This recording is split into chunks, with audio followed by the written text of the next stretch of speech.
Do do do do do do.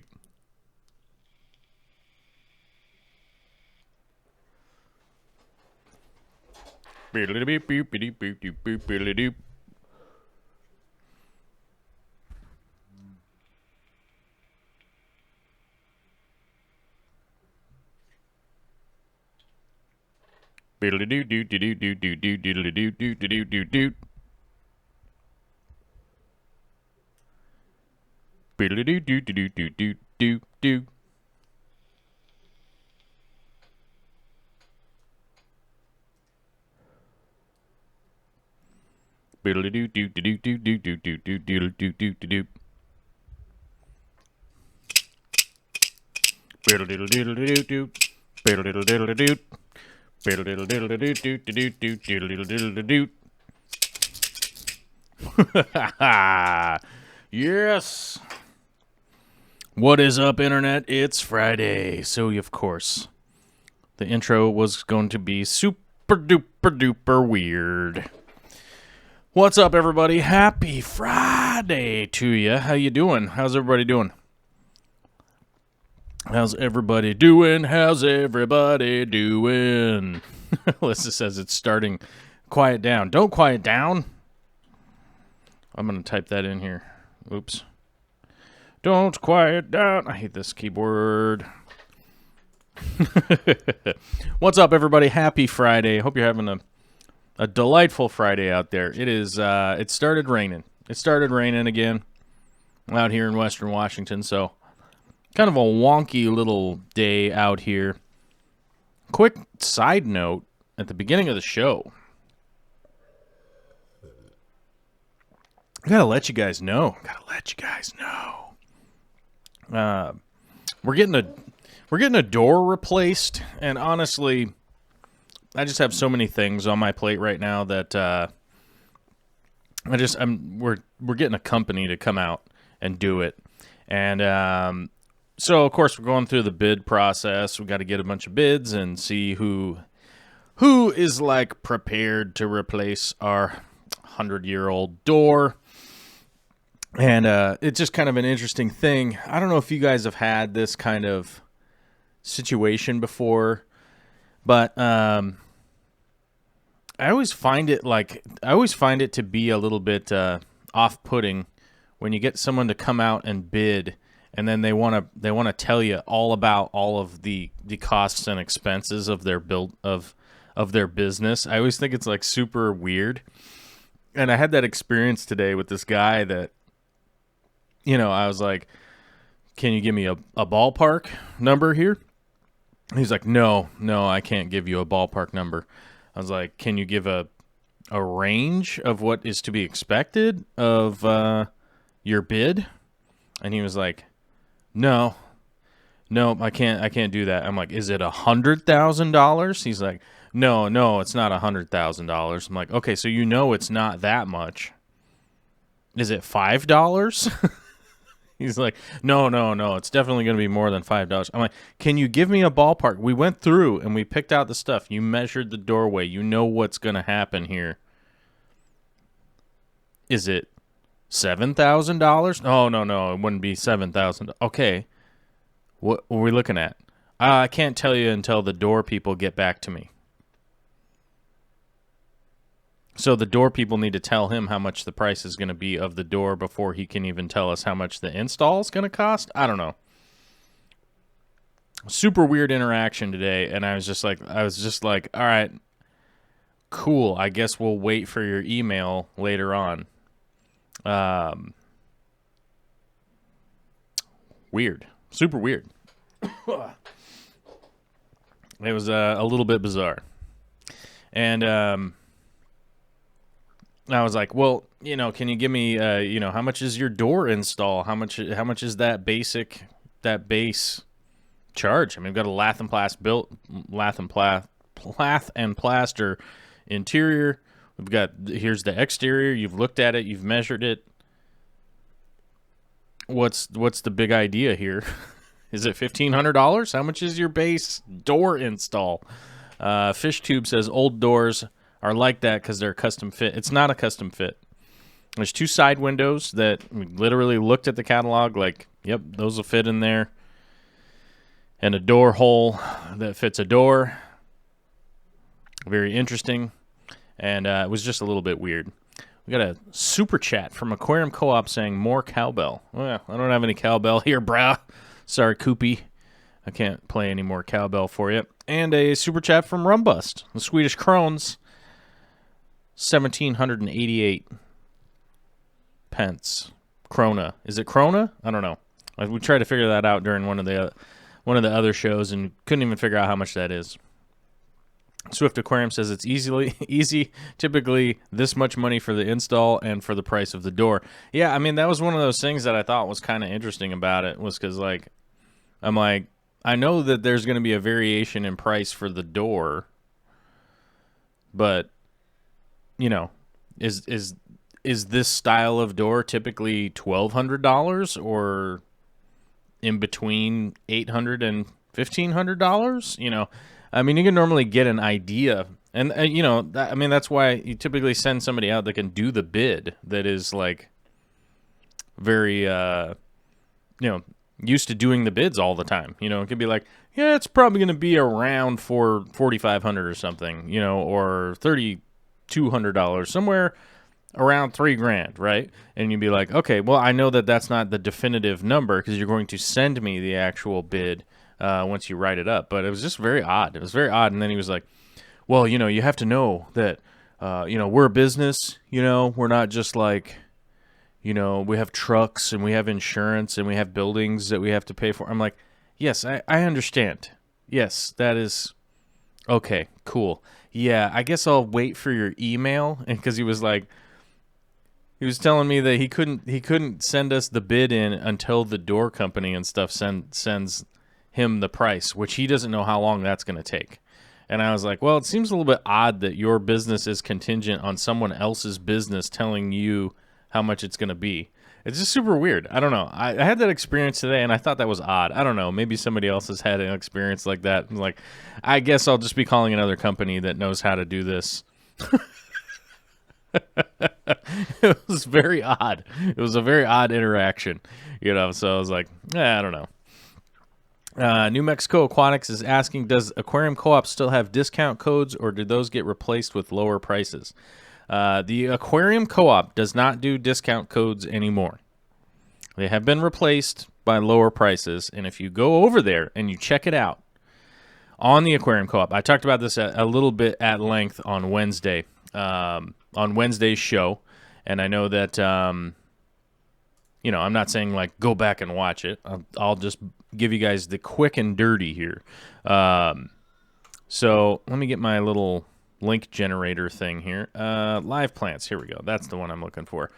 And we got to copy, and paste. Okay, boom. There's a hot link right there that you'll be able to click on.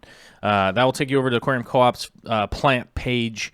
You can go over and look at the prices on the plants. Price on plants have come way down, and a big part of that is the coordination of Randy and Corey going out to purchase larger purchases. As you guys know, when you go to the grocery store, you can buy like the giant pack, right? The giant pack of... what do you call it? Like a giant pack of meat. You're going to get a better price per pound, right?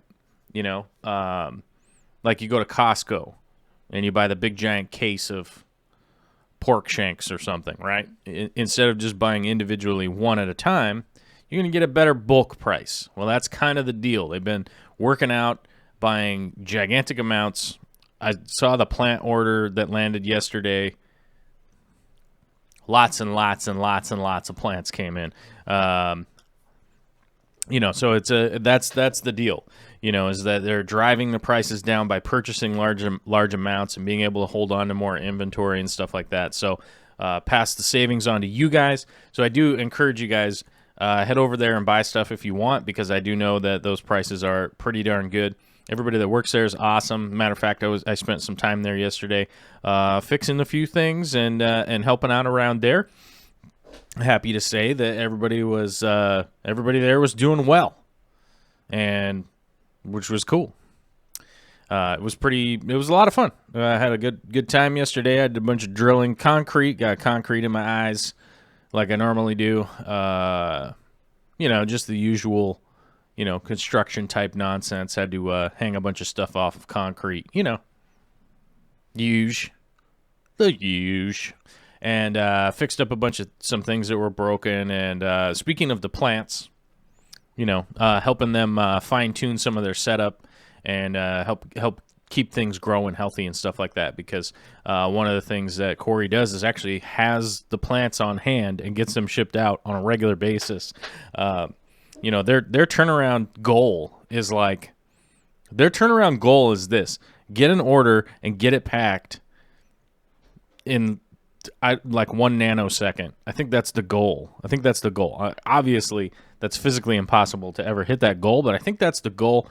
And everybody there is just packing, getting in orders and stuff, and trying to send them out as quickly as possible. So it's pretty cool, and it's becoming more and more of a well-oiled machine, and everybody having a good time working hard. So, but that's the deal over there at Aquarium Co-op. That's the whole thing. And I think the bigger deal with that is that you're just going to get a better price all the time instead of going like, oh, I got to wait for a sale. I'd rather not wait for a sale. I'd rather just order something at a good price when I know it's like the right price, So I don't know. I mean, I know that sales like motivate a lot of people, but I don't know. I'm not necessarily motivated by sales. I'm motivated by seeing a good price, which, like I'll put stuff on a watch list, like on Amazon and stuff like that, just to keep an eye on it so that, like if something is like $39.99 and then here's the regular price. It's not on sale. It just went down for whatever reason. Like it dropped down to $29.99 or something. Like, oh, it's $30 instead of $40. Cool. Now's the time to just go ahead and buy it. Like it doesn't need to be on sale, but I don't know. I don't want a coupon. I don't want to clip coupons. It's not something I want to do in my life. Oddball says, hey, Joel, I did some testing in my pond. The TDS is around 480. The tap water is 280. I'm assuming it's from the dirt with no cap. Question, lots of water changes or let the plants handle it? Well, first things first, you'd have to know what the TDS is. A TDS reading is just sort of a ballpark. If you don't know what the TDS is comprised of, I can't really give you a great answer there. Like, let's say that your TDS was up because of a lot of nitrate in the aquarium. Nitrate, not nitrite. Like, let's say you had a lot of nitrate, so your TDS was up. Plants will handle it. Plants will just eat that up, so get some good, get some good lighting on there and stuff like that, and some plants that'll chew that up. If your plan is to do, if your plan is to get that lowered down, then the plants would do that. But if you're, let's say your TDS is like magnesium and it's all super high for whatever reason, it really depends on what plants you have in there. You're going to need something like Styrogyne to pull that out.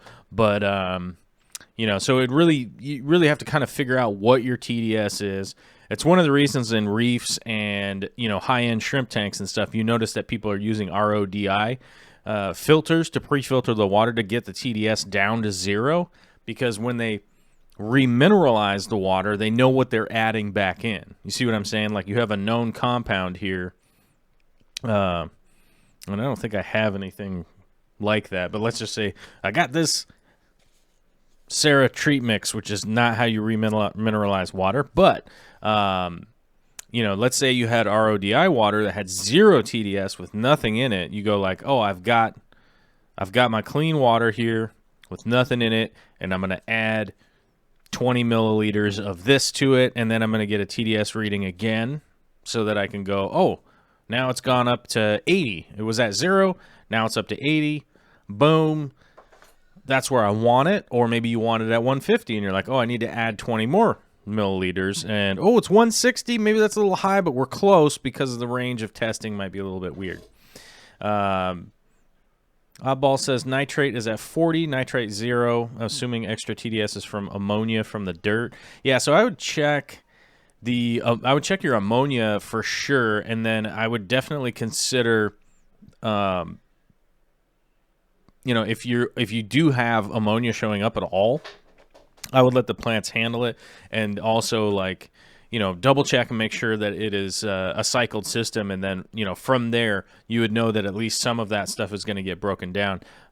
It's one of the reasons that I don't recommend people to do a dirted system, which really shouldn't be called a dirted system. It should be called the Wallstad method. Great book from. Hold on, let me see if I wonder if I got the link for the Wallstad method. Which, shameless self-plug here. Wallstad method. Here we go. This is the book that, if you are considering doing something like potting soil into your aquarium and trying to go that route, because maybe you saw some, maybe you saw a video on YouTube where somebody was like, man, you just throw this dirt in here and this is awesome. My plants are growing. And you're like, oh, okay, man, it's very wow. I want to try it out. Download that, or either download that book from Amazon or order the hard copy. I'd recommend ordering the hard copy because I don't know how long they're going to exist. But Diana Wallstad is the sort of, she's the originator of popularizing that idea, and there's a lot of science in that book and stuff that'll help out. That'll help out quite a bit if that's somebody's plan. If that's your plan, that's what you want to try out. Read that book first, and it will really give you a good highlight of.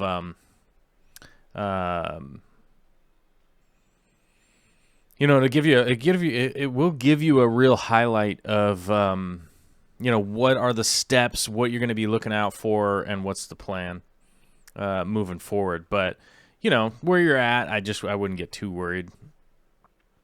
Let's see. Let's kind of scroll back in the chat here. I saw a lot of people with some questions. Ultimate Fish Keeping says, hey, how are you? It's been a while since I've been around. I hope things are doing well and your family are well. Sorry you got concrete in your eyes. It's just dust, bro. Just dust. No worries. If air contains roughly 400 parts per million CO2, why not just use an air compressor from home store to inject CO2 instead of a tank? Because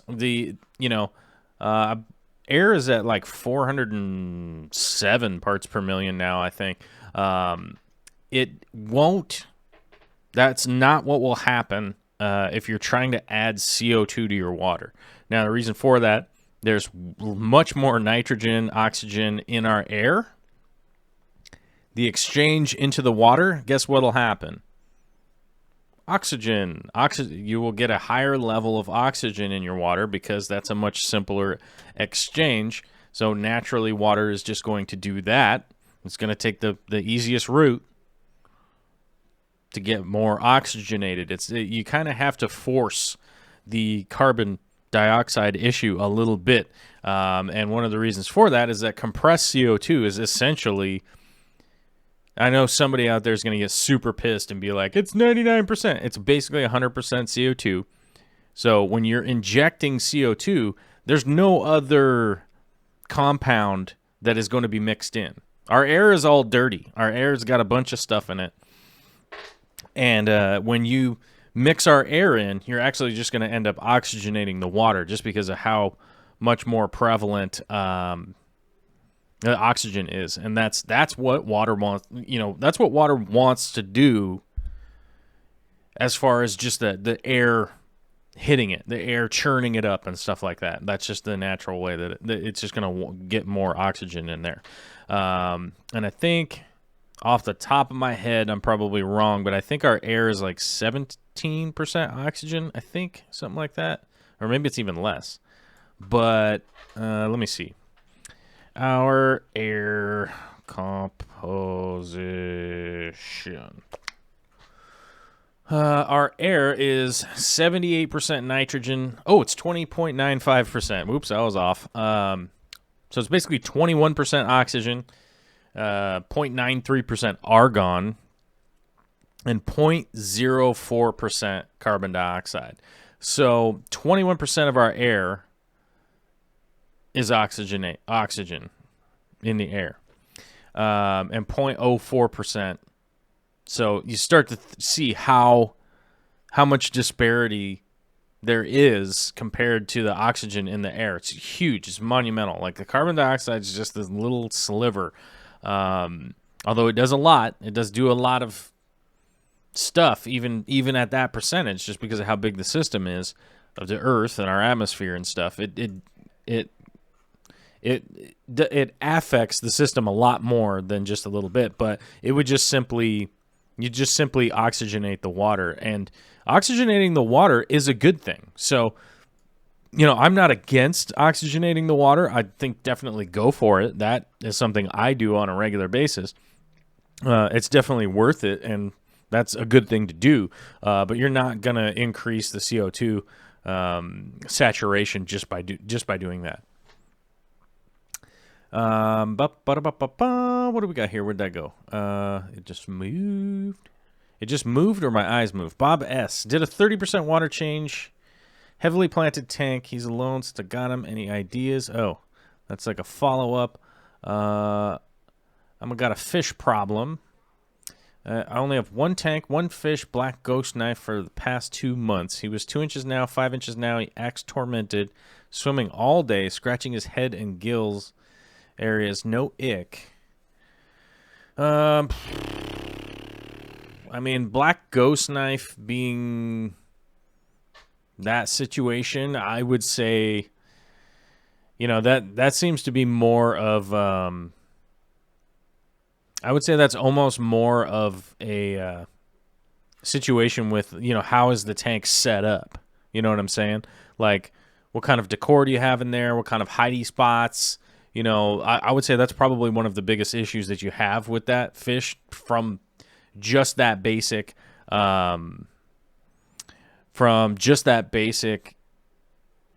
what's the word? Excuse me. Just that basic appraisal right there. That's just sounding like it's just not comfortable in there. Obviously, do your water changes. Make sure your water is correct. That's always an issue. Obviously, if there's ammonia in the water or anything like that. 54 Punchy says gill flukes and stuff like that are a definite possibility. You could have a parasite going on. But I almost think that, good food, good water changes, good water quality, sorry, not good necessarily good water changes, but good water quality in a fully cycled tank with the proper environment, it's going to be pretty rare that you would end up with parasites or something like that. Now, it will happen from time to time, but those are things that I would definitely focus on. I would verify whether or not you've got a parasite with more than just watching how they're acting, although it is just a bit of a long thing to get, all the way through figuring out what's going on. Made a banana coffee dark chocolate bread, and it's delicious. Cool. A banana only belongs in bread. Let's just be honest here, you guys. Any of you crazy people that are eating raw bananas, you just get that out of here. I wouldn't say that I'm allergic to raw bananas, but I get there's some enzyme in raw banana that makes me feel like, so I don't eat it raw. But I love like banana chips.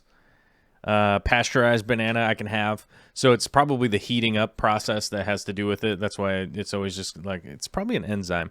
But speaking of the oxygenation earlier, I wanted to mention this. I got in this little sponge filter right here. Super stoked.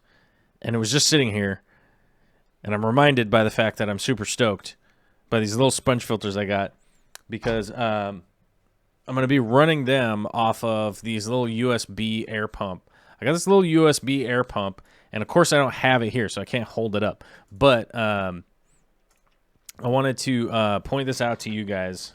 USB air pump. And I wanted to make sure that you guys are able to get one, because I know that Corey was talking about it the other day, and which means that like a whole bunch of people probably ordered them, and I wanted to make sure that you guys, if you wanted to get one of these and try one of them out,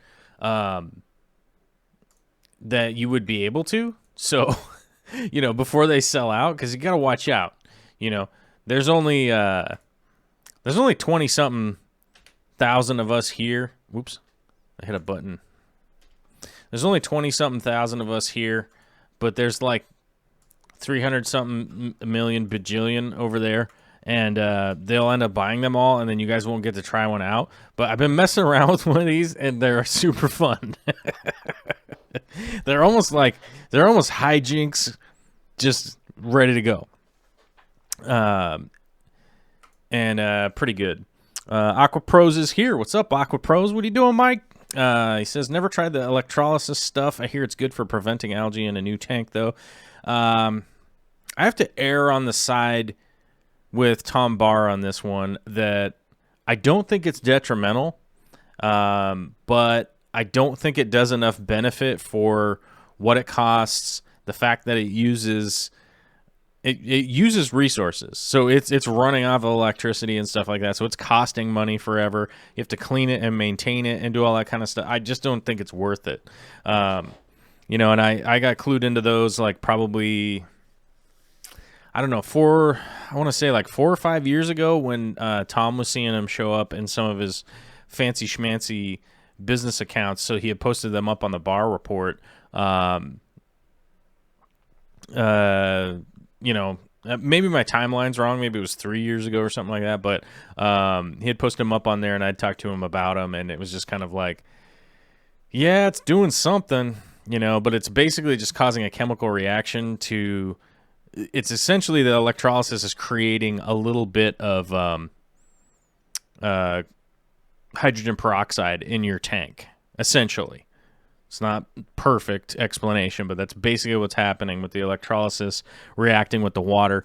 It's basically just creating a little bit of hydrogen peroxide, basically, to be free floating in your tank. And, you know, I feel like however much those things cost, you know, I think the last time I looked it up, I think it was like $100. And, you know, like I said, takes up a spot.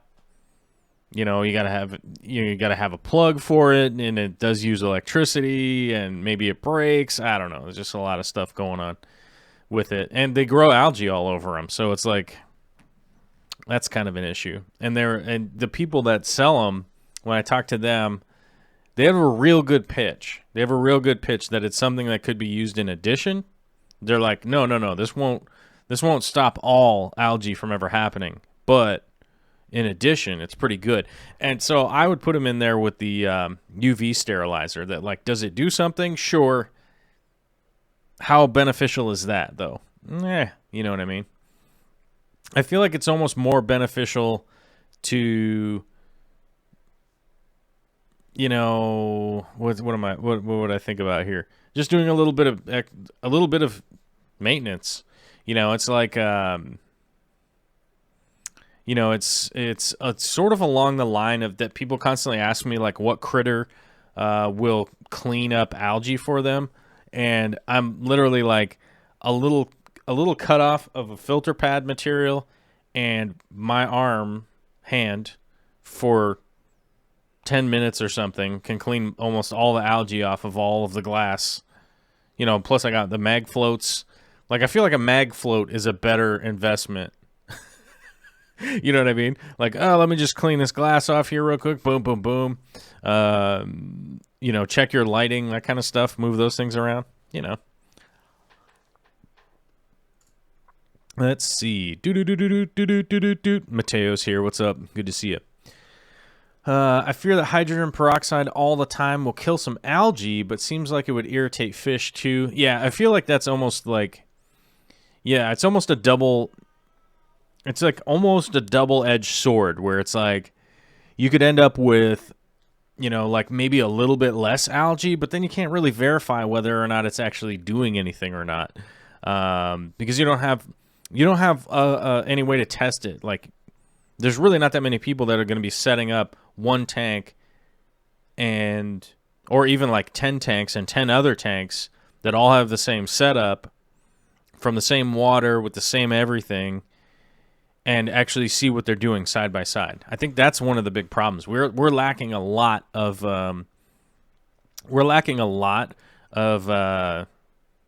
actual independent studies to see like which certain things work. You know, like I got some fish food in a while ago. You know, it's a Hikari food, which is pretty well trusted group, right? They make pretty darn good food most of the time. And I'm literally feeding it in one tank versus the other tank with the same group of fish. I split them up, and it's been about a month, so we're going to get a little bit of a comparison to see. You know, I normally don't even tell you guys to like buy anything until I've like tested it long enough, or it's something that I've done long enough that I have had like the ins and outs and experience of it, and just go like, okay, what happened here? Oh, this worked good. Oh, this worked terribly back in the day, or something like that. You know, I guess maybe something that's kind of a parallel as far as like a Planet Aquarium ecosystem type deal is that, you know, when I got into into Planet Aquariums, whenever that was, so 2000, I don't know. 2008 maybe? 2008. Where was I living? In Fremont. I think it's like right after I moved to Fremont, which I think was, sounds about like 2008. I don't know. But back then, everybody was just trying to find some kind of soil that worked, you know, for their aquarium. Like, we just need something that works. Which is where, like, the kitty litter came from, which is where, you know, aragonite test came from. It's where, like, Turface came from. Just a whole bunch of stuff, you know, and you do realize, like, now, life is just a lot easier when it comes to substrates and stuff. And I was hoping to get a substrate sponsor, but that has never happened. So, whatever. I just tell people to, hey, get the Fluval stuff. It's pretty cheap on Amazon. I just ordered a big 3-pack box of it. It was like $100. Like, I get it. Like, nobody wants to spend any money on substrate, and I don't blame you because I don't really want to spend money on substrate either. But it's just the reality of the thing. And what did I order? Let me see. Hold on. Where's the thing that I ordered? If this ever comes up, it's like I can't find the thing that I ordered. Where did it go? Is this it? This is not. You guys, what's going on here? Amazons. Let me see. Let me find my orders. Let me go to that. Then I'll be able to find it. I ordered some Reefroids. Oh, here we go. It was $102. Oh, now it's currently unavailable. Sorry, guys. It's unavailable now. My bad.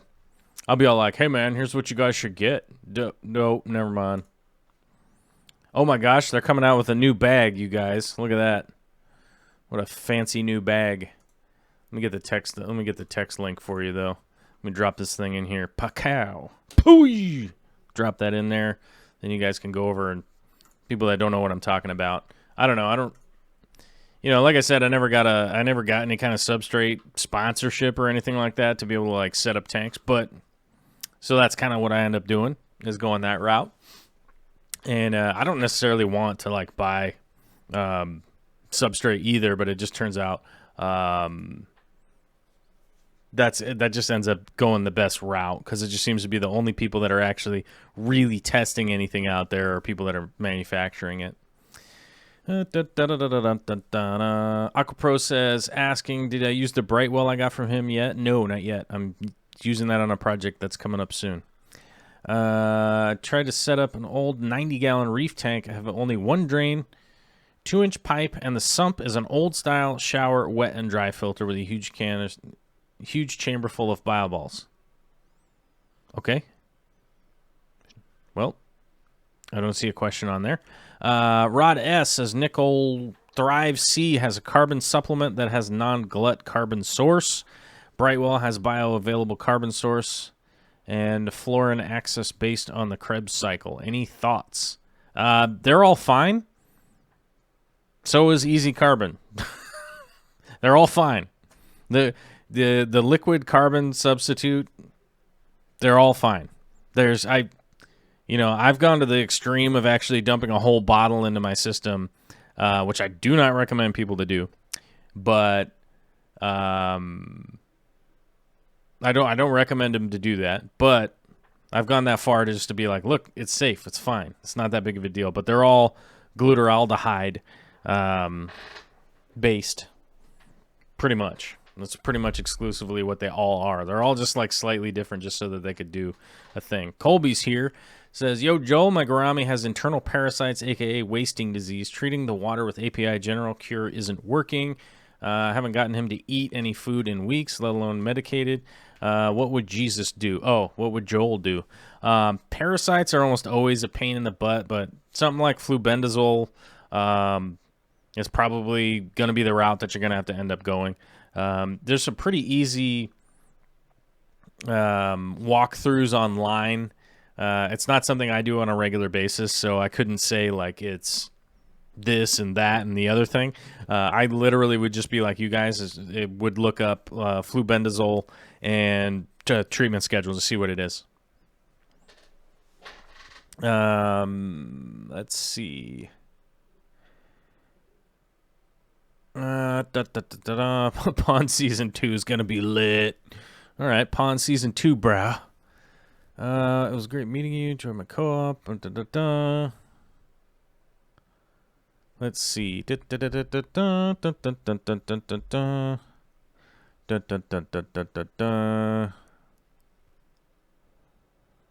Yeah, so, and as far as that, like, liquid carbon goes, just pick the one that you like the label, and it seems like the best deal, honestly. Honestly. I mean, if you're already ordering something from the co-op, get that one. If you're already ordering something from Nicole G or Colin, just order something from Colin. You know what I mean? Like, liquid carbon is liquid carbon. It's not that big. It's not. There's nothing really that fancy to it. I prefer injecting carbon because I get a much better return on my investment from my experience. You know, especially when you look at it like I fill up a 20-pound tank of CO2 and it currently is running over 500 gallons of display, let alone the sumps too, whatever, however much that is. So probably like 800 gallons. Well, not 800 gallons. That's not right. Probably like 700 gallons or whatever. And it cost me about $20 to It cost me about $20 to fill up the my tank, my CO2 tank, and that's going to run all of the tanks. I have a splitter on there from these guys right here. Hold on, let me show you the box. CO2 Art. Highly recommend it. I got mine from Aquarium Co-op, so I definitely recommend it. It's way more effective as far as the pocketbook, and I get a lot better. I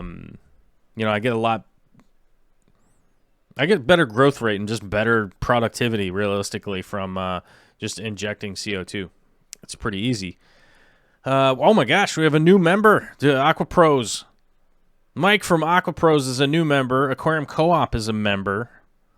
Big D Smoke, Dom, Swift Aquarium. Ooh, man. You guys, now we're adding up with members.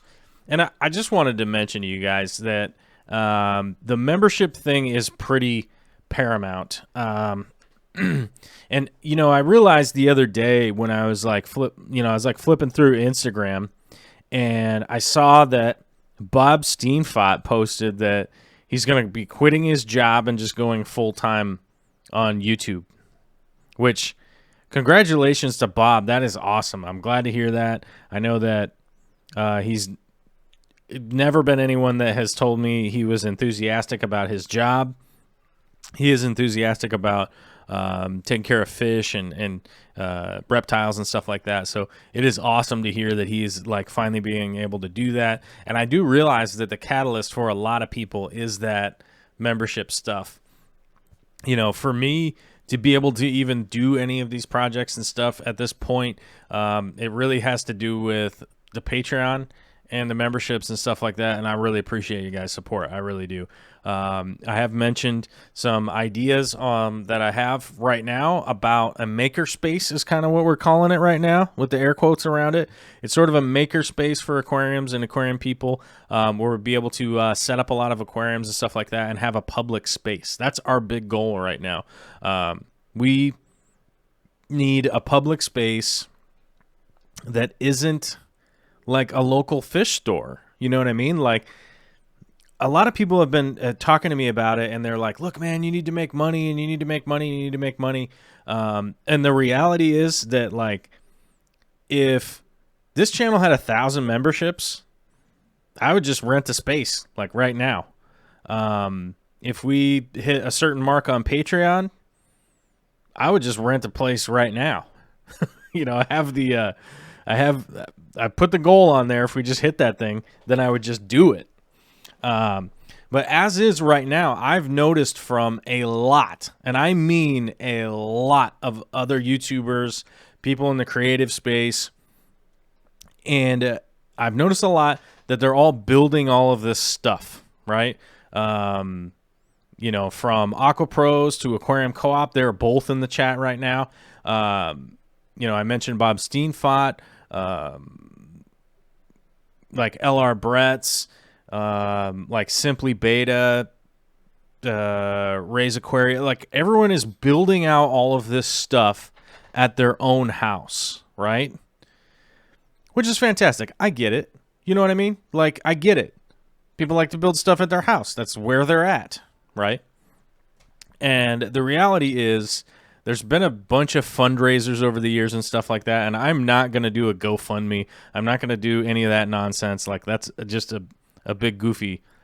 That's just weird. That's just a weird thing, and I don't think that that's a great way to do anything, because there's not really.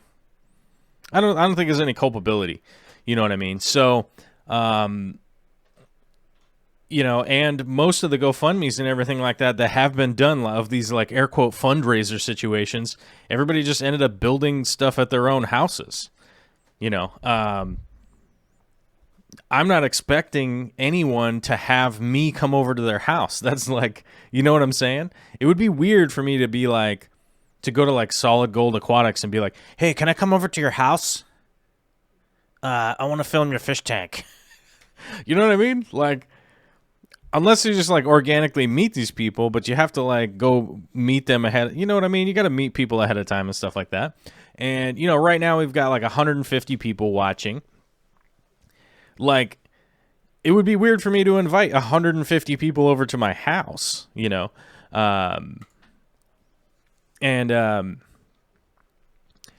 You know, it'd be weird to invite 150 people over to my house. You know what I mean?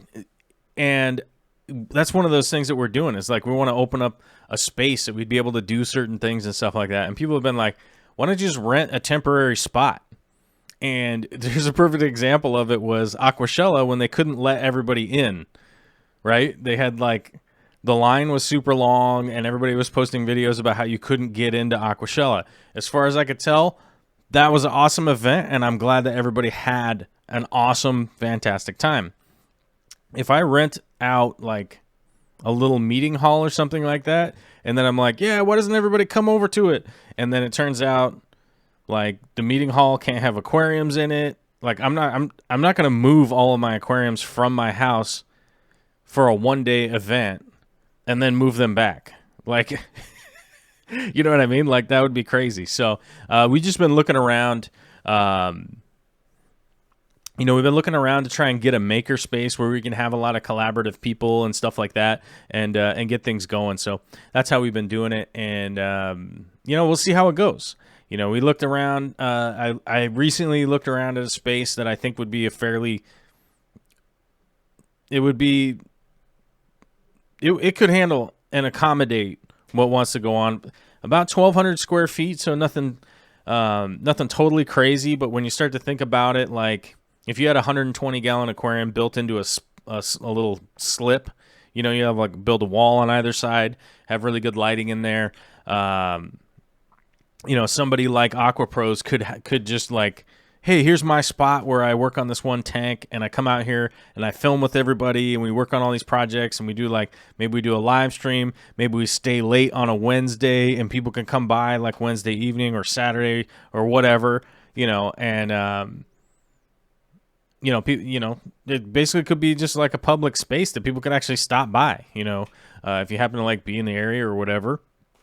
And we could also do more content online that's more interactive and stuff. Select Pet says, just take a corner of Corey's mansion. Corey doesn't have a mansion. He actually has a pretty a respectable home that you would see pretty much anybody that's in the chat right now. We could easily live in a house that's equatable to Corey's. Ricardo Santiago says, Newbie Train. I don't know what he's talking about. We do have a couple of new members, too. Big Texas Tanks and Ricardo Santiago. Oh, okay, I got it. The Newbie Train. And YA Crazy. I don't know. I'm probably saying that wrong. But thanks for the new members. That's awesome. Real Fish Talk just showed up to start trolling, which, you know, it's a good point. You know, a lot of people ask about the Real Fish Talk, like, when's the Real Fish Talk going to come back? You know, I don't know. If we had a podcasting spot set up at a makerspace and Bob and Corey and Dean and Jimmy and whoever else came down from up north because it happened to be a day that they were going to come down, I don't know. Maybe there would be a Real Fish Talk. Maybe there could be a Real Fish Talk episode. I don't know. We could do a one-off there. I don't know. Oh, Real Fish Talk with a $5 super chat says 500 more members and the Real Fish Talk comes back. All right. We'll have to hold you to it. We'll have to hold you to it. 500 more members and the Real Fish Talk shall make a return. You guys read it here. You'll have to come back and quote it. Aqua Pro says 5 more members and it will happen. What? Got to finish checking out my co-op order. Real Fish Talk, so this means you're back. Oh. Going to pick up $125 worth of driftwood, 27 pieces. I'm excited. Can't wait. We love you, Dump Daddy. Also ordered $70 worth of plants from the co-op. Awesome, Jesse. That's rad. I mean, if you ordered $70 worth of plants from the co-op, you're going to get hooked up pretty crazy. Oh, and another thing that people were asking about, they were like, why don't you sell stuff from this space? I'm not saying that's never going to happen. If we do sell something from it, it would probably be an event type thing. Like, hey, we got a bunch of extra stuff. We're going to sell it off on a Saturday or something, like at an event, or maybe just give it away or whatever. When realistically, almost everything I would sell, I would be like, yeah, get it from the Aquarium Co-op, right?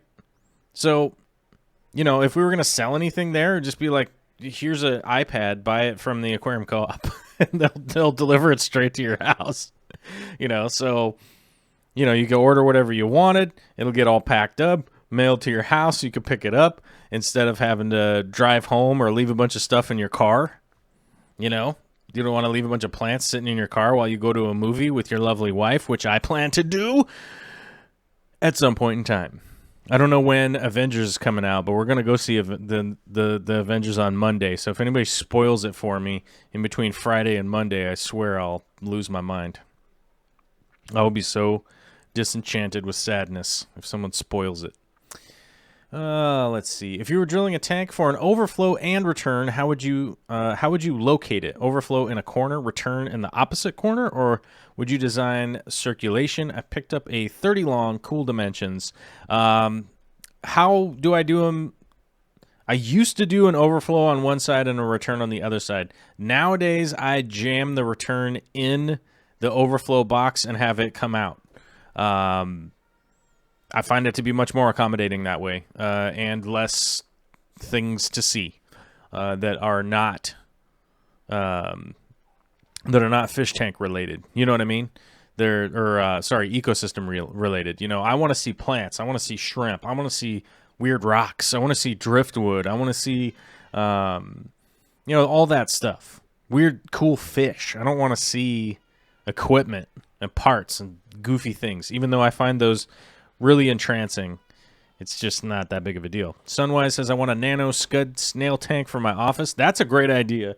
I am setting up a Pico tank, which is, I got some of these little sponge filters for it. That's what I got these for. I'm going to be setting up a, air quote, Pico tank. So if you guys are looking for that, that is coming up fairly soon. I hope to do some of the finishing touches on that this weekend. We'll see what happens. But that's what the USB air pump was for, and I ordered up these little corner tiny sponge filters. I don't know. I was expecting smaller, but realistically, this is pretty small. I mean, you can see, like, it's just not that big. Avengers Endgame is April 26th. Oh, that's right. So my birthday is coming up pretty soon. A week and a half or something like that. But that Sunday, I do plan on watching Game of Thrones. Game of Thrones comes out right before my birthday, so I'm going to be watching the first new episode on Game of Thrones the day before my birthday. And don't worry, I'm not going to skip work on my birthday day. I will be here, and we will do a show, and we'll do a birthday show where I just yell and scream happy birthday, probably just to myself, all sadly, while you guys are like, answer my question. I'll be like, I'm sorry. I try to answer all the questions, but here's the deal. Maybe you're one of those people that's like, I want you to answer my question, and you didn't get to it because the chat goes scrolling by, and look, I try to answer all of them that I can, but it's just impossible. You know what I'm saying? But one of the ways that I do answer all the questions is over on the Patreon page, and frequently, people ask me, what is the Patreon? Patreon is third-party, it's a third-party website. The reason why I say it's a third-party website, it's not associated with YouTube in really any fashion, other than they have a lot of people from YouTube on it. But it's a third-party website where people can, you can basically help support creators and stuff like that. If you like, it can be as little as $1 a month. You can change it to whatever you want, whenever you want. You can start it up. You can kill it whenever you feel like. And here's the cool thing. We have a community over there of 280-something people who post up things that are going on every week. And on Fridays, we can actually review them and look at them and see what people have posted up and answer the questions and stuff like that. And I have to give a shout out to Cheshire Cat. Last Friday, we were trying to. I think we answered the top of the part of your question, and I failed. Okay, I failed to mention that I was very sorry to hear about your puppy passing away. It seemed really premature, passing away for a dog, and I know that's really hard. That's really hard, and my heart goes out to Cheshire Cat. Let you know, I'm sorry. I'm not cold-blooded. I'm not heartless. It does make me sad when I hear a dog passes away. I'm really dog person. I'm very much a dog person, and I'm worried that Chips and Biddy are getting gray. You know what I mean? So it's kind of starting to make me worried. But that's life. We're all gonna die. Someday we're all gonna leave this mortal coil or toil. I don't know. But Lucy Sylvester sent in, hey all, I just wanted to share a pic of one of our male guppies that we took to auction last weekend. The parents came from Kang Lee over at Twin Cities Guppies. They're Super Dragon Dumbos, which I've seen these at Kang Lee's house, and they are dope. This picture, I'm sorry, I don't want to criticize anybody's photography, you know what I'm saying, but this picture does not do this fish justice. It looks even better in person. I'm 100% sure. They say color variations are all over the place. Out of 23 tanks, 9 of them are just for them. So they have 9 tanks dedicated to these fish, which I'm not shocked because they're pretty cool. Keep up the awesome work you do for us, Fish Fam. Many blessings from our family to yours. Thank you very much, Lucy. And thanks for your contribution. This is totally dope. And these are cool fish. I'm telling you. King Lee has some awesome guppies. I don't know where he's getting them from. He wouldn't tell me. He has all of his secrets and secret breeders and stuff like that he's getting them from. So they'll probably stay secret, which is important because it's his business. So you know what I'm saying. You know what I mean. But they're dope fish. So if you want to check them out, you can probably spin over there and check those out. Robot Aquariums, new member. All right. I remember I saw a Robot Aquariums video a while ago, and I'm gonna admit I literally lolled. I literally was like, lol. You know what I mean? Lols with a Z. You know what I mean? I was all lols, and then I fell asleep. Funny channel though.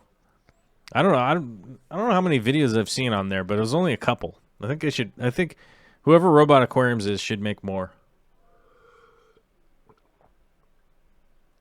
Aquarium Co-op says, I'm angry that the koi feeder he wants is $1,300. I tell you what, Corey, just give me $1,300 and I'll just feed your koi every once in a while. I'll just yep. Yeah, that was $1,300 worth of feeding. What am I doing? What am I doing? You know, and then disaster because I was feeding him steak. Where did I get these steak bits? I don't know.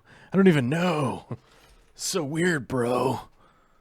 The Matrix was a documentary. It sounds like I'm farting, but it's actually this terrible chair. Vicky keeps trying to get me to throw this chair away, and I won't let her do it. But we do have, as we're moving on, I wanted to mention that we do have 3 new Patreons. Andrew, Julius, and what was it? It's not Sunmade. It will be in here. Sunwise. There we go. I don't know what happened to the email. I think it somehow got deleted. But and Jasper upped his pledge the other day. Thank you very much. I just wanted to say shout out to you guys while we go through these. Stephen Pope says, "Can you do a video on the white Pinto Anubias?" I feel like I could do a video on the white Pinto Anubias, but it would basically be me explaining that the care for white Pinto Anubias is basically exactly the same, except for you just want more light. Less light, it'll end up greening. It'll go back to looking green. A little more light, and it will grow all the cool white spots on it. It just would be it would be the ultimate clickbait video of white Anubias. Oh my god, bros. Oh, bros. White Pinto Anubias. Oh my bros. Oh, bros. B-roll. You know, I don't know. And I'm sure the thumbnail would be OMG. Right. And then I'd be yeah, you just got to put a little more light on it.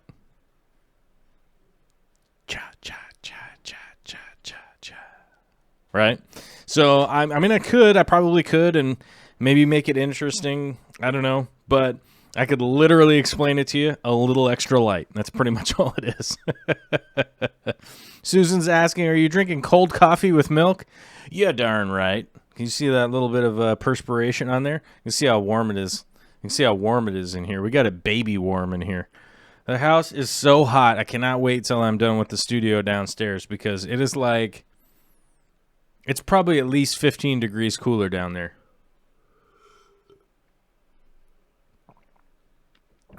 Ooh. Who's Aqua King? He says Andrew, no spamming. Is Andrew spamming? Hey, Aqua King. We got mods for that. Don't worry about it. Andrew Hamilton. Looks like he just posted the same question twice. I don't think that's a big deal. Don't worry. We got mods, you guys. We have rules. They're pretty loose. Just no cussing or yelling at anybody or telling anybody else, just don't be negative, man. That's it. That's really the rules. No cussing, don't be negative.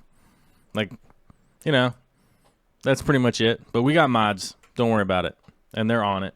So, but since we're talking about it, Andrew says, any fish great personality come up with you and let you hand feed it that will go inside a 20-gallon tank? Paradise fish, for sure. HDJC, any experience running an aquarium with solids lifting, with a solids lifting overflow, not just a skimmer? Any difference in results? I would say results were kind of 50-50. Like I wouldn't really say that there was much. I wouldn't say that there was a lot to be like, wow, oh my gosh. Pretty standard overflow that you could just move the flow around and kind of knock up some of the solids and stuff and get it down into catch it in the particulate filter down below. That's why you guys notice I use that white and blue mat to catch particulate that's going horizontally. I find that to be just the easiest way to remove in freshwater. In saltwater, I'd skimmer 100%, 100%, 100%, 100%, 100%, 100, 100. Throw all those little 100 emojis like all over the place. I don't have them in as a overlay. I guess I could turn on the arrow. What? It'd be like 100, 100, 100, 100, 100, 100, arrow. Skimmer, 100%. I tried all stuff. Deep sand beds. Okay. Solid lifts, filter socks. Refugium is helpful. I run Refugium and skimmer. This is just going to be the best thing that you could do. A little extra live rock. Yeah. Hunter Engel. Angel. I don't know. I'm definitely saying your name wrong. Sorry, Hunter. Says don't be negative or yell at anybody unless it's Fluval, because Fluval's tripping. It's a good point. Fluval is a good company. I just think they have logistics problems. I think that's really what it is. I think that their logistics are weird, and they just can't seem to figure them out. Robert Wood, can you gas your fish even if plants are purling? Typically, no. That would be virtually impossible. As long as you have a higher O2 saturation, CO2 poisoning is impossible. So it's like, as you raise CO2, raise O2, right? In conjunction, like that. So higher oxygen level, higher than the CO2, right? As long as that's going up, you're going to be fine. But eventually, at some point in time, you'll reach a crazy bad pH that is super duper low, and it will affect things. So don't go absurd, you know what I'm saying? But anything around 100 parts per million, and there's just really no reason to go any higher than that anyhow. 100 parts per million is like 25 times the amount. Was it 25 times? No, let me see here. 20 times.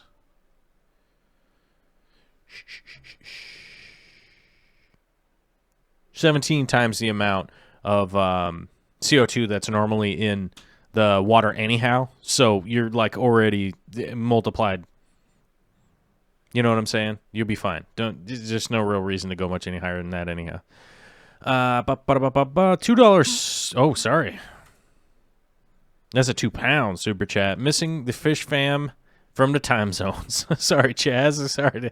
I know it's late where you guys are at. There's just the planet's round, man. There's not much I can do about it. You know, I mean, you're over. You guys are over there, and there's really no happy medium. You know, I tried to do the early shows, and those did not go well in my neck of the woods. And most people don't realize this, but you do have to take into consideration your geographic location from where you're broadcasting from. So if you're not getting a good return from the geography around from where you're YouTubing, so your local area, it will never even get out there. It'll never go further or be able to go further, really. I mean, it'll still broadcast, but it won't go out there. Like, they won't send notifications. They won't do this. They won't do that. So it just didn't work well. And I feel like with my show, if I get over 100 people watching consecutively throughout the show, I feel like that's cool. Because if I had 100 people in the room and I was talking to them, I'd be like, awesome. There's like 100 people here. Rad. You know, we're at 156 now. So that's, I don't know. That's cool. We're going up, right? That's in the right direction. Everybody likes that. 416 Guppies, I think you used Miracle Grow soil. Hold on. I think you used Miracle Grow soil and a layer of sand. You recommended to put some organic fertilizer. I think keep rainbow fish and discus. I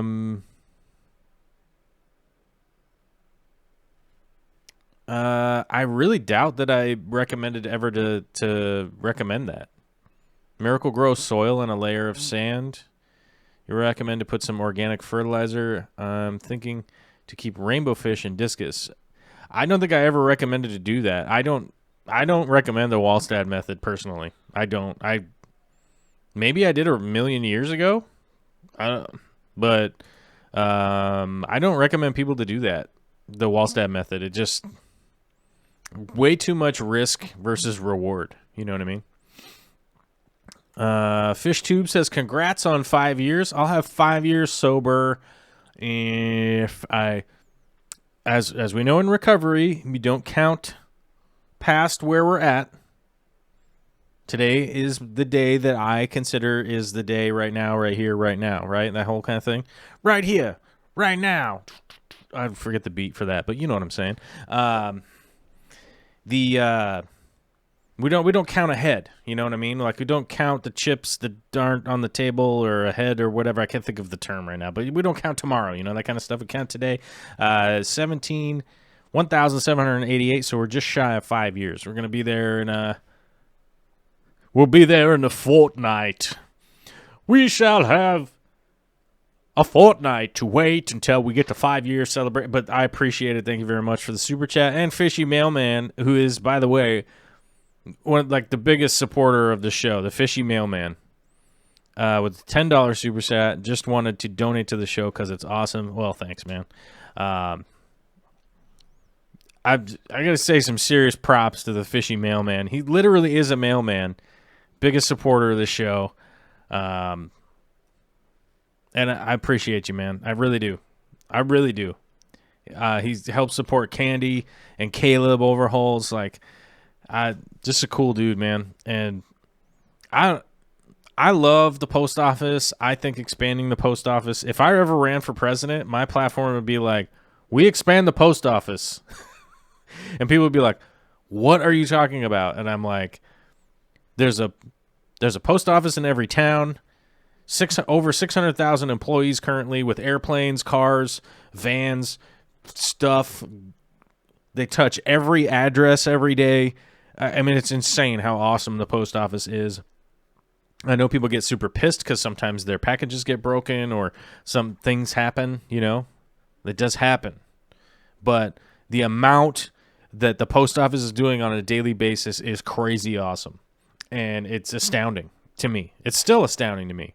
You'd be like, oh, 49 cents. I put 49 cents on this envelope and they'll deliver it to Maine.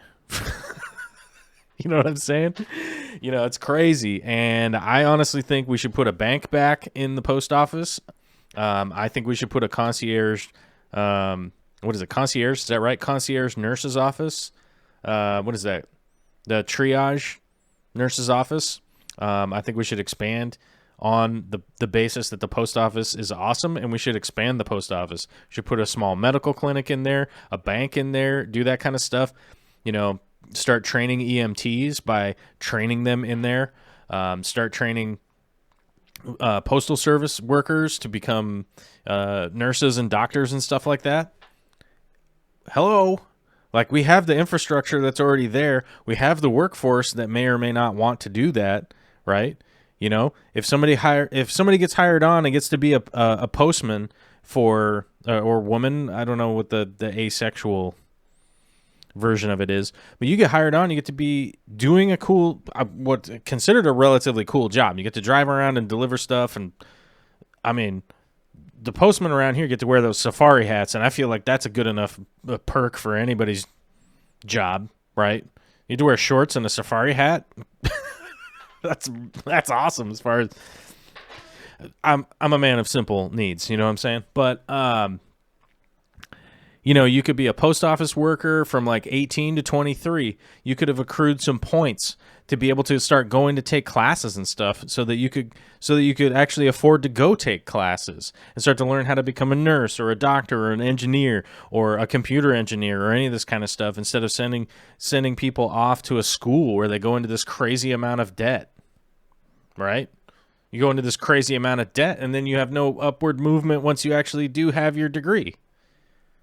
It's nuts. And we have a huge deficiency on being able to treat people for regular stuff, right? Healthcare is lacking.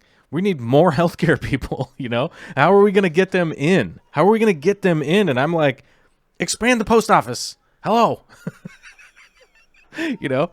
Like, let's do it. Why not? I don't know. Maybe it's a crazy idea and I'm just nuts. Maybe I'm nuts, and that's fine, because I'm never going to, well, I'm not going to say never. You never know. I do not plan on ever running for president. Maybe it'll happen. I'm going to never say never, you guys, but it's not my plan. I just literally, like, somebody, I don't know. It popped into my head. I love a fishy mailman, and I love the post office, and you know how it is. Lawrence Keebler says, be all that you can be in the Army, stationed at your local post office. That's a perfect example, you know? Like, our armed services are a perfect example of, you know, upward movement for people that, you know, could come from somewhere that's pretty poor, you know what I mean? But maybe you don't want to be in the Army. Maybe you don't want to be in the Navy. Maybe you don't want to be in the Marines. Maybe you don't want to be in whatever the other one is. I don't feel like the Air Force. Is the Air Force real? Is the Air Force real? It feels like Air Force is like Space Force. It's like not a real thing, you know. Hans Kramer 000 Kramer 123 is asking if I'm okay. Yeah, I'm all right. I'm just, hey man, it's Friday. It's Friday. We're loose. Yeah. But like maybe you didn't want to be in the military, you know, and it could be a good opportunity for somebody to get some good work experience. Make a paycheck, make a good paycheck, get some health insurance when you're young, all that kind of stuff. So I just think it would be a big thing. Don't know if I did that Patreon thing right from YA Crazy. It's possible. If your name's Cynthia, then you probably did. You know, I got a thing over here from the Patreon action, so maybe that's you. We'll see. Lexi V sent this in on the 30th of March, you know, so we're a few days behind, but we're going to catch up here all the way until we get to today. Tank update. Sad Elephant is no longer sad. If you guys watch one of the older shows, we posted it on the elephant. Lexi had posted about the elephant being sad. He has a jungle now, or will when these plants grow in. Got the plants in just in time to give a second batch of baby guppies a place to hide, which I'm so jealous of your baby guppies. I'm pretty sure I'm going to be redoing the fish pretty soon in my fish room here. I think I'm going to put the puffers in the 150 where the two guppies are right now and completely ditch the nonsense that is the trying to do a colony of guppies from scratch.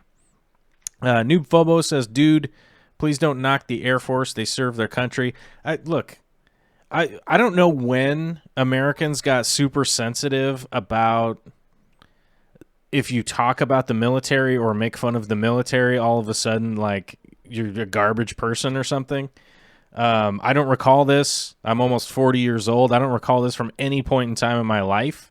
My whole entire family is either in the Marines or the Navy.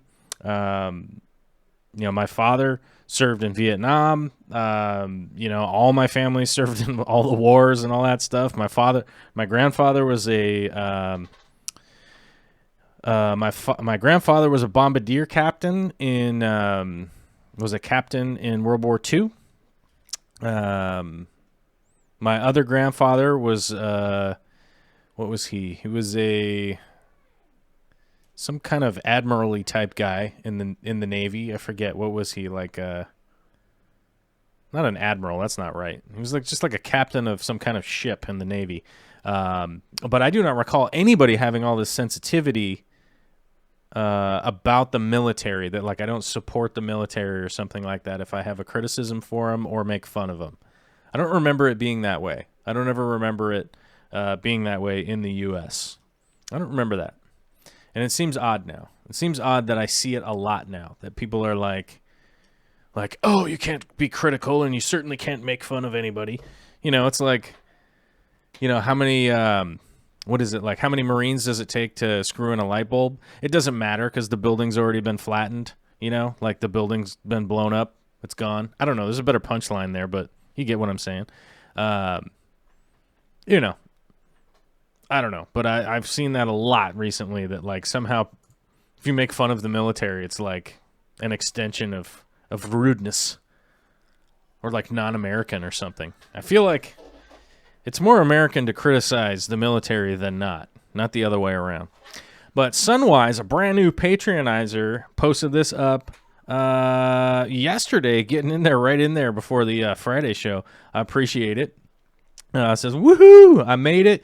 I was listening to your live stream on Wednesday. You talked a bit about high-end temps for plants, and I was wondering about the low-end temps for some plants. Check out this frog. Dope. This is Pogostemon erectus right here. Awesome also. Dropped some of that off for one of the co-op employees yesterday. Trimmed some out of my tank and was like, all right, fine, I won't replant it in the spot I want to replant it. I'll just grow some more and plant that instead. And drop some off to one of the lovely employees up at the Aquarium Co-op because I had been requested. Oh, actually, no, I hadn't even been requested. It was straight up like, where can I get some of that? And I was like, I don't know. And then I brought some up a couple days later. And, of course, they weren't working, so I had to call them in and be like, hey, it's here. Come get it, or I may or may not just donate it to somebody else. Oh,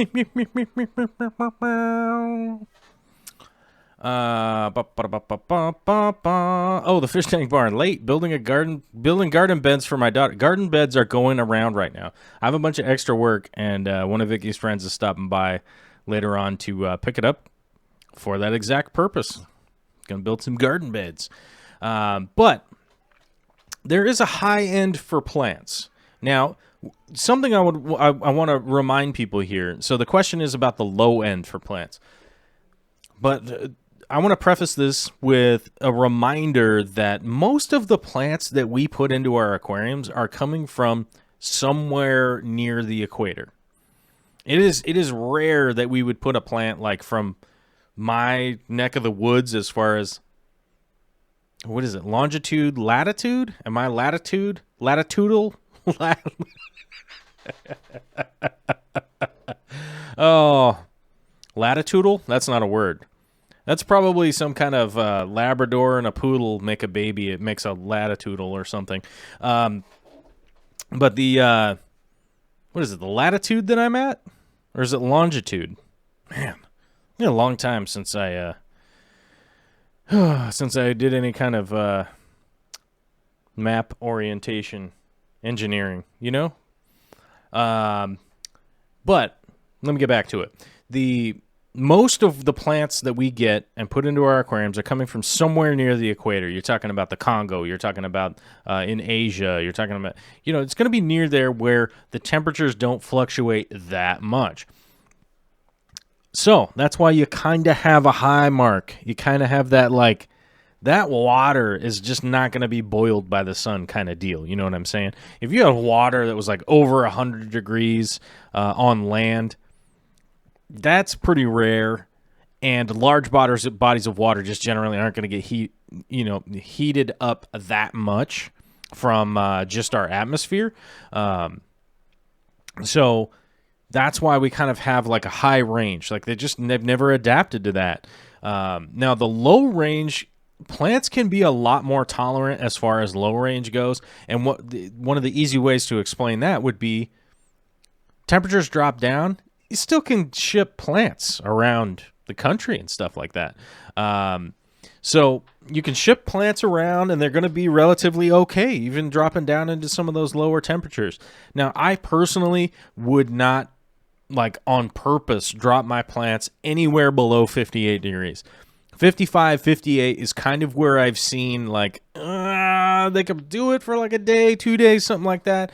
But like if I'm holding a bunch of plants, I've regularly held them just in like a 5-gallon bucket of water sitting on the floor of my fish room. And it's just really not that big of a deal. 3, 4, 5, 6 days, stuff like that. Except for on rare occasions, which I think, has more to do with other conditions, not necessarily just the temperature. But I've certainly been down that, and I've definitely held a lot of plants at those temperatures. What's funny is that like Corey had his ponds out the entire winter, like guppy grass survived the whole entire winter, frozen into a block of ice. Guppy grass made it. And don't quote me on any of the other stuff because I can't remember off the top of my head what else is there. But the guppy grass, a perfect example, it survived the whole entire winter, completely solid, frozen. There was a point in time we had 2 feet of snow on the ground. That's how frozen it was. And it really was, it survived the whole entire time. It's growing right now. I could probably go get some if it wasn't a million miles to get to Corey's house. Sunwise sent this in. Another question. Why not? I need the brain learnings. I like that. But Big Gus says the co-op plant prices keep getting lower and lower. Honestly, it's because of you guys, man. If you guys buy stuff from there, that's just kind of how it goes. Like, you guys buy stuff there, and there's stuff for you to buy. Like Candy Overhauls just posted a link. You can head over to, the Aquarium Co-op is not only a member on this channel, but it's an affiliate sponsor. So if you guys buy stuff through my link, if you're inspired by something I was talking about or whatever, or maybe I mentioned a fish food or something that you really wanted to get, you can spin over there and grab a couple things. He's an affiliate sponsor of the show, and definitely appreciate that. But that's like, a whole part of the thing, like building a community, you guys like chipping in on stuff like that, buying things. And, that's how all this works. It's a synergy, you guys. Like, the more momentum these things get, the more things that can be done. And, I know Corey's a huge community guy, just the same way that I am. And as we build this community and people are buying stuff and like helping other people out and, doing new things and stuff like that. That's how this all works. He's able to buy quantity and drive the prices down and stuff like that.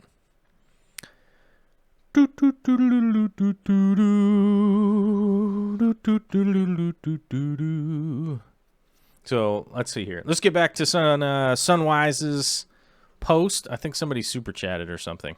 Oh yeah, there it is. Nebraska SXHC with the $1 super chat. That's like YouTube's money right there. Let me see here.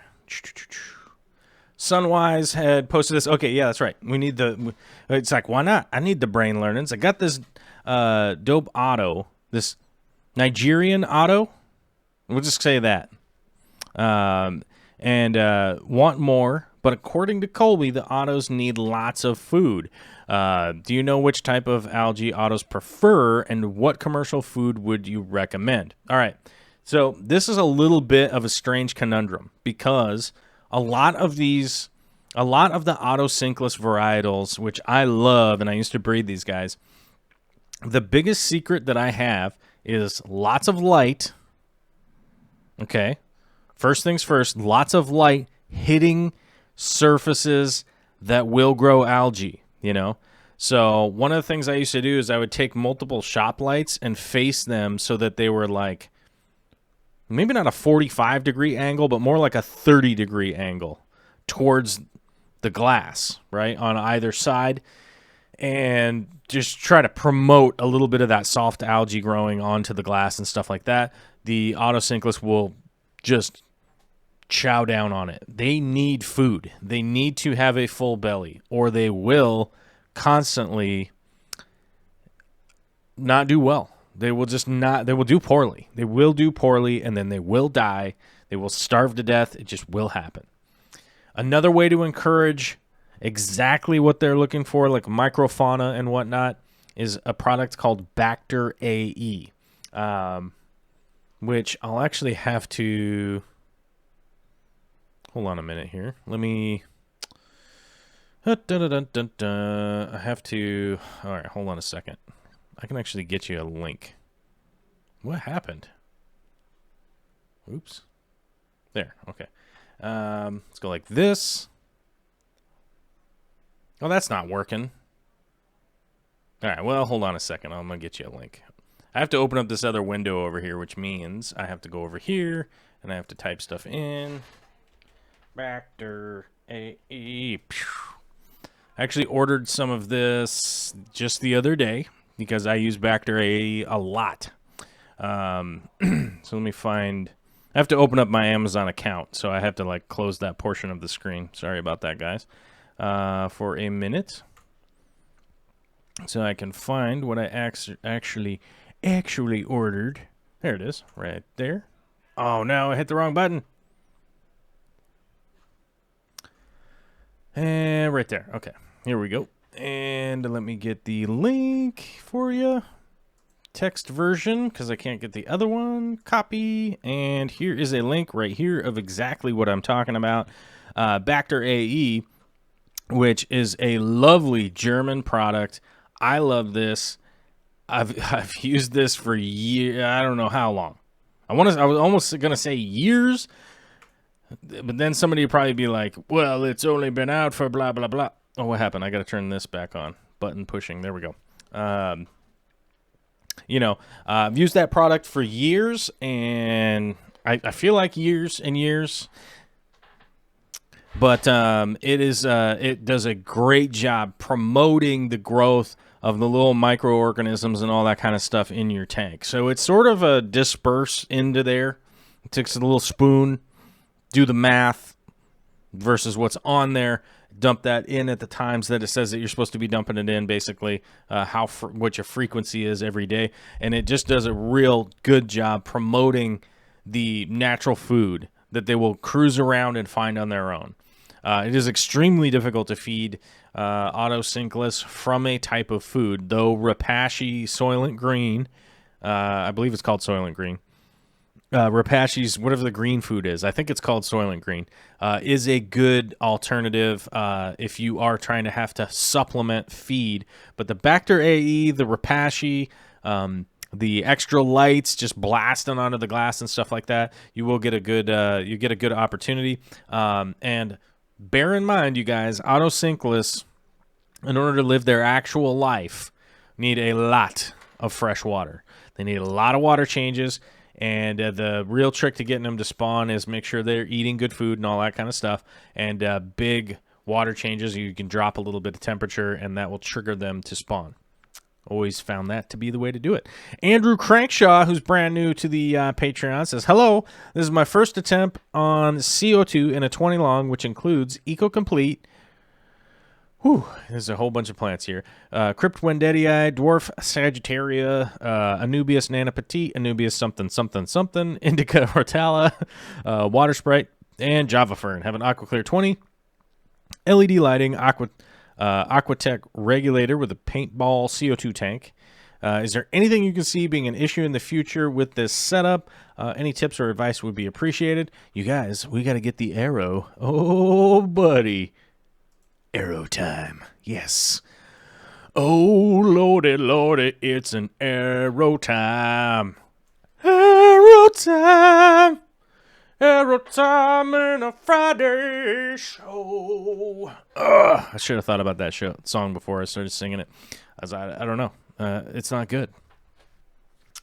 All right, first things first. I dig the cave. Cave is good. Water Sprite. Second thing, Water Sprite will outgrow this aquarium in nothing flat. That doesn't mean take it out and throw it away. Just know that. Just know that. Know that legit. That it's going to outgrow this tank. It's an awesome, beautiful plant, but stay on top of it. Do not let it get out of control. Keep it trimmed. These crypts right here, this Crypt Wendetii, marvelous. But move them to the back as they will spread to the front on their own, and you want to allow them to do that instead of starting them out at the front. Because if you start them out at the back ones will grow up nice and tall, and then all the new ones in front of it will be shorter, and it will give you a nice ramp effect, which actually looks really, really cool. Other than that, I wouldn't be super stressed out, but I probably would get some elevation on these pieces of driftwood. Other than that, looks like you're doing good. It's just pretty much what I would do with a 20-gallon. Let it grow in. You throw an aqua clear on there, decent heater. You got a good light. You got some CO2, and you got a great selection of beginner plants that are going to be like not stressing you out super hard. So it's going to work, and it's going to do well, and I'm confident that you're going to be moving along. So a couple little tips there. Just stay on top of that water sprite because it will outgrow that tank in no time. Excuse me. Dominic Nadeau. Whoops. I'm going to knock some stuff off my desk. Sorry about that. Dominic Nadeau says, I have CO2 injected in a 29-gallon. I'm setting up a 40-gallon with a 20-gallon sump right now. My plan is to move the CO2 tank in the other room for the 40-gallon, so I have to remove the CO2 from the 29. Was planning to reduce the bubbles per second by half for a week, then reducing the intensity of my 3.0 at the same time. Then after a week, I'll remove the CO2. What is your thinking about that? Do you have another solution except for having 2 tanks on the CO2?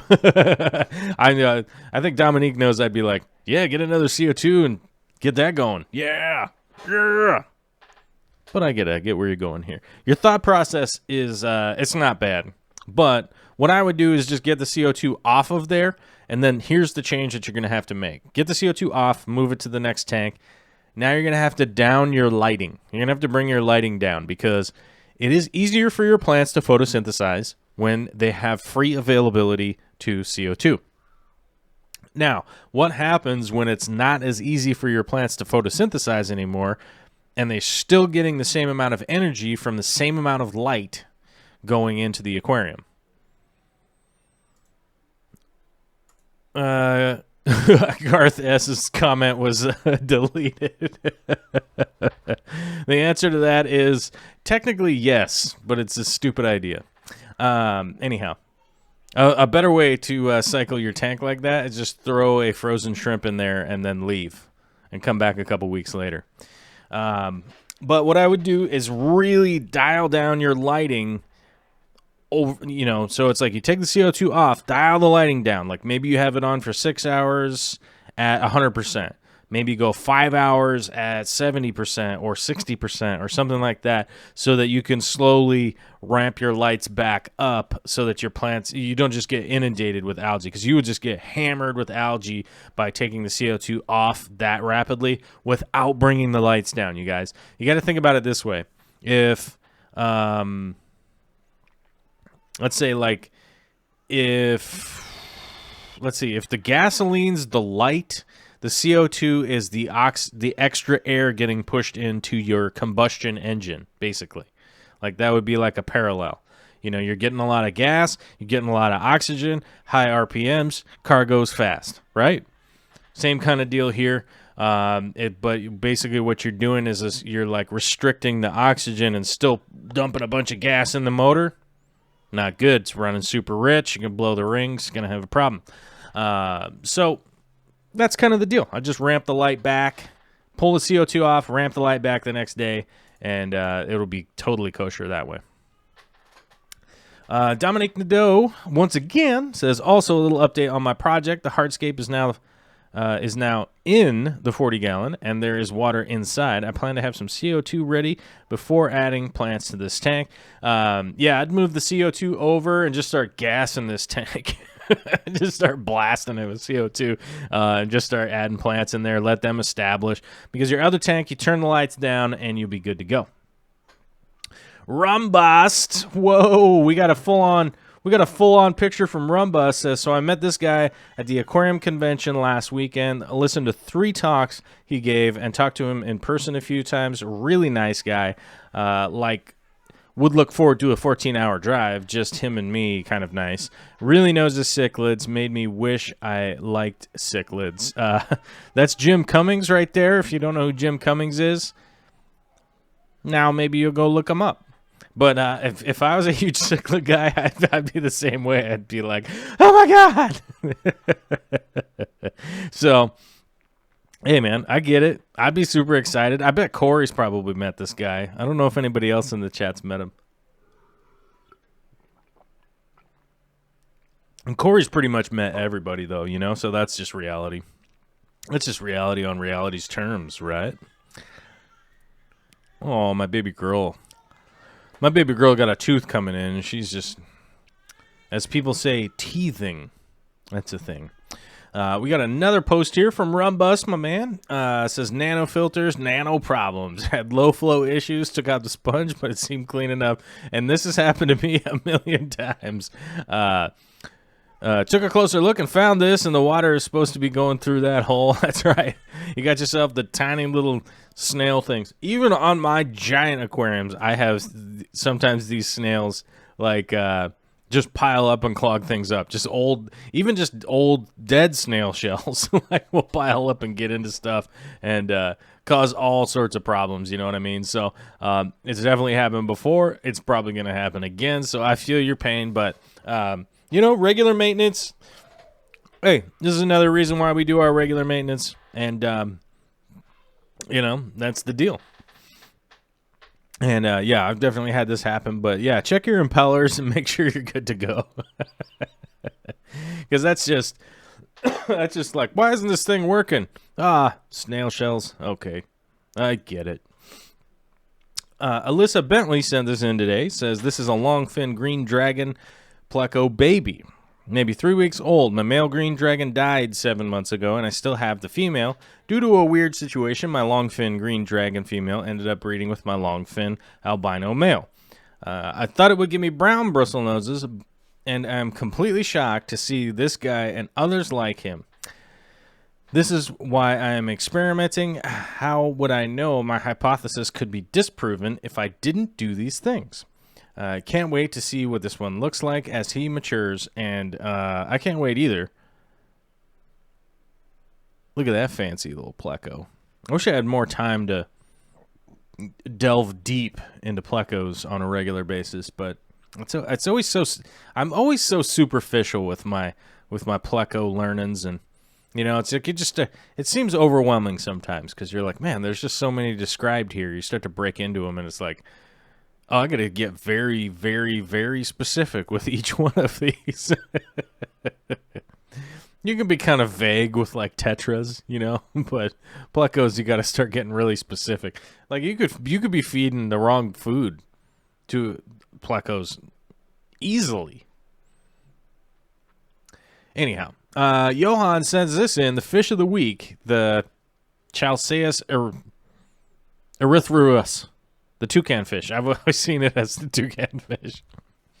I've never read that out loud. Well, I should probably get better at my Latin. Or not. Distribution. Parts of the Amazon basin, Peru, and Brazil. Habitat inhabits the surface waters of floodplain rivers and lakes, 8 inches long at full grown. Aquarium size, you're looking at about a 120. That's about 24 by 24 by 48. I know that this says 18 by 18, but I would say a little bit bigger even. Right here in the description, he's got, it requires a lot of swimming space, so decor is not really critical because, as it's saying, this is a high up fish that does a lot of moving around, and they can put out some burst of speed. So you got to make sure you have a good enough size tank. I would almost even say like a 48 by 18 tall, but is 36 front to back would almost even be better. Well, I mean, it would decidedly be better. The bigger the tank, the better, honestly. Because it requires a lot of swimming space, so decor is not really critical, although a sandy substrate with some beach branches and floating plants is very effective and mimics many of its natural biotopes. Make sure the tank is covered very well fitting, and is it a renowned jumper? Yeah, and it's also kind of assorted with the fact that they can swim real fast and then sometimes jump and pop out. You know, it's just not good. So you got to be having a good size tank for these little busters. The pH is on the low side, 6 to 7, 72 to 78 degrees, pretty simple. Hardness 5 to 15, pretty simple too. It's just a matter of having a big enough tank that you can actually keep them in is going to be the biggest deal. Their diet is primarily insects and crustaceans, while dried foods are usually accepted. Yeah, we never really had a problem feeding these guys.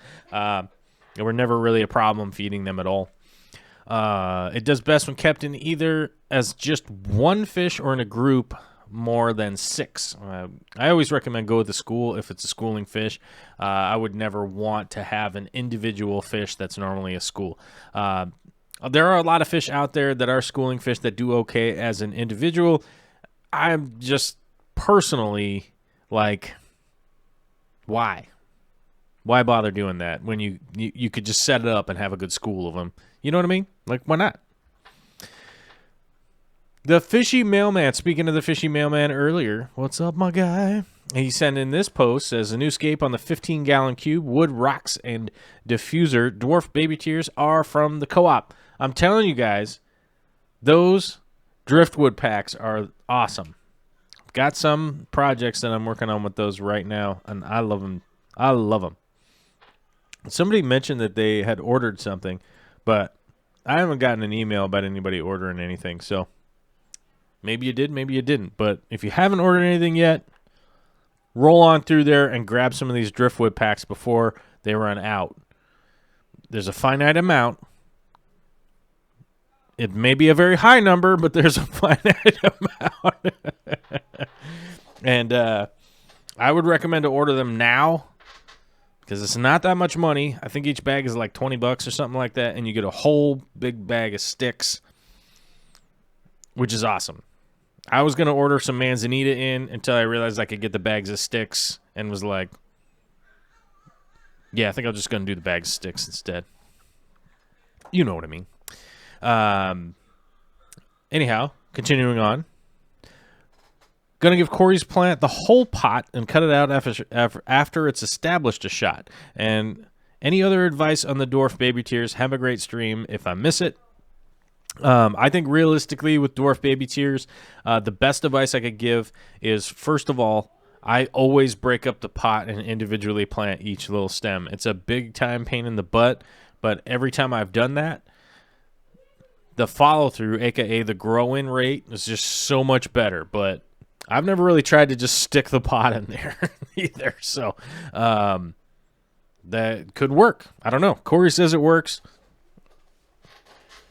I believe him because he's an honest guy, so I wouldn't think he'd just be going around telling people nonsense stuff. So, you know, it probably will work. But directional CO2. So basically a tiny power head with CO2 feeding into it, blowing straight on it with a good amount of light. That is the best thing that you could do. In my opinion, with dwarf baby tear carpet. Dry start method, stupid idea. You end up with a ton of algae as soon as people flood the tank and they're like, look how awesome it is. It's all full now and blah, blah, blah. And then like a week later, they're like, oh my God, it's a disaster. You're like, yeah, man, you could have been establishing the system the whole time while you were doing a dry start method. You could have been growing all your bacteria, had the thing cycled, had all those little microorganisms that are going to help you out. You probably could be adding stuff to it at this point. But now you just, you did a dry start and then you ended up with an algae farm, Yeah, it's a thing. But you could try this pot and just direct some CO2 at it. Direct CO2, like feeding into the bottom of a power head and then blowing down on it. Oh, man, we were running out of time, you guys. We got to hurry up. We're at the last one. Okay, Grassy Peak sent this in. Nice. Grassy Peak checking in with the 75 in the sunroom. As you can imagine, I've been battling algae in this tank from the very beginning. The bioload is too high. The natural photo period is too long. I've tried medium light with CO2, high light with CO2, low ferts, high ferts, diminished red light. That actually helped. Diminished blue light, and it still grows too much algae, so now I'm just not lighting it at all. I left the CO2 on, and I'm still fertilizing, but I'm just going to let the sunlight do its thing. I'm 2 weeks in, and I can see that the highlight plants are suffering a bit. Perhaps I will just order some more Crips, Java Fern, and Anubias. The algae does not appear to be thriving. In this instance, where there's really not much that you could do with the amount of light that you have going into it, if you have highlight plants in here, I would up the CO2 a little bit and I would put a light on there that just does that short noonday sun period. So I would supplement the sunlight a little bit for like 2 hours or something like that. Maybe a little more, maybe a little less, but that's really what it would get. Really what I would do, honestly, and that's just kind of how it goes. But that's the advice that I would give here. That'll probably help balance this out. And I would say, in my experience, when I've had tanks that were getting sunlight in them like that, it was always difficult to try and get them to balance. But, there's not really much you can do when you're at a house and there's light coming in from the window. You know what I mean? There's just not much you can do. Just not much. Let's go back here. There we go. All right, guys. I want to say thanks to everybody, man. What a fantastic Friday show. Everybody showing up and man, there's tons of super chats and members and stuff. Everybody going crazy on a Friday. I think people are excited for the potential of a maker space and good stuff going. Good stuff going here. I would like to get that maker space rolling. And, I've mentioned it a few times before. I think a lot of people feel the same way that I do when it's like, man, I really want to do that project, and they're just funding is in the way, and that's just life, and that's fine. I'm not complaining about it. It just is one of those things that we all have to deal with, and we're all slowly but surely making our way.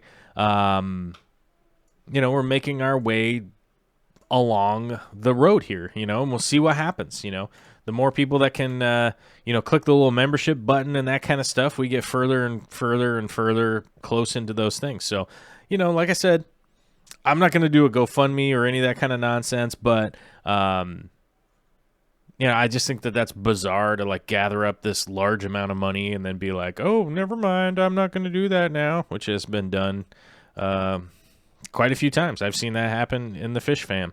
Over and over again, and I don't want to have anything to do with that, which is why I'm go to Patreon. You guys can see how much funding is on there. You go to the little membership thing. It's only $5 a month, that kind of stuff, and it's something you want to do. You can. If you don't want to, you don't have to. Rum Bust with a super chat today. Aquarium Co-op with a super chat today. The Real Fish Talk, which, let's be honest, the Real Fish Talk is either Jimmy or Corey, because I'm here. I don't think it was me. And I don't have access to that anyhow, so wouldn't necessarily be. But thank you, Aquarium Co-op. Mad props. Chaz Fish Channel for with a super chat. Fish Tube, the Fishy Mailman. A-Rod sells homes. Oh man, what happened? I missed that earlier. I missed that super chat. It says, I want to say I love the channel and keep up the great. Yeah, keep up the great. I like that. Thanks, A-Rod. Very much appreciate it. The Fish Tank Barn and a Nebraska SXHC. Thank you guys very much. And our new member list, we've got Aqua Pros, YIA Crazy. I got to figure out how to say that.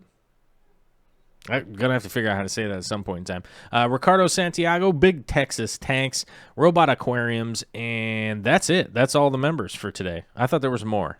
It felt like a lot more. But we got Aqua Pros and the Real Fish Talk. Oh, no, the Real Fish Talk isn't a member. Psh, weak. Man, Real Fish Talk, what's that all about? But as the Real Fish Talk mentioned earlier today, which is Corey, he said if we get to... Where did it go? There was a super chat there. 500 members, or 500 more members, and the Real Fish Talk comes back. So, I'll have to check and see how many we got. Where's the button? Oh, here it is. And reload.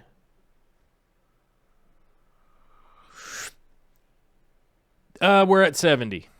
So, we're pretty short. We're pretty short, you guys. We're at least 430 short because we're not even at 500. So, like I said, man, if we were at 1,000 members, I would just go open a makerspace right now. That's what I would do. And I just get down low down here. I'm just going to get down low down here in the corner and be all weird since a lot of people are leaving anyhow. But I want to say thanks to everybody for coming out. I very much appreciate your support, your love, your care. And if CJ Black would let the button come back, she hid the button a while ago, and I don't even know if we can find the button around here anywhere. Oh, there it is. So, this is me telling you. Later.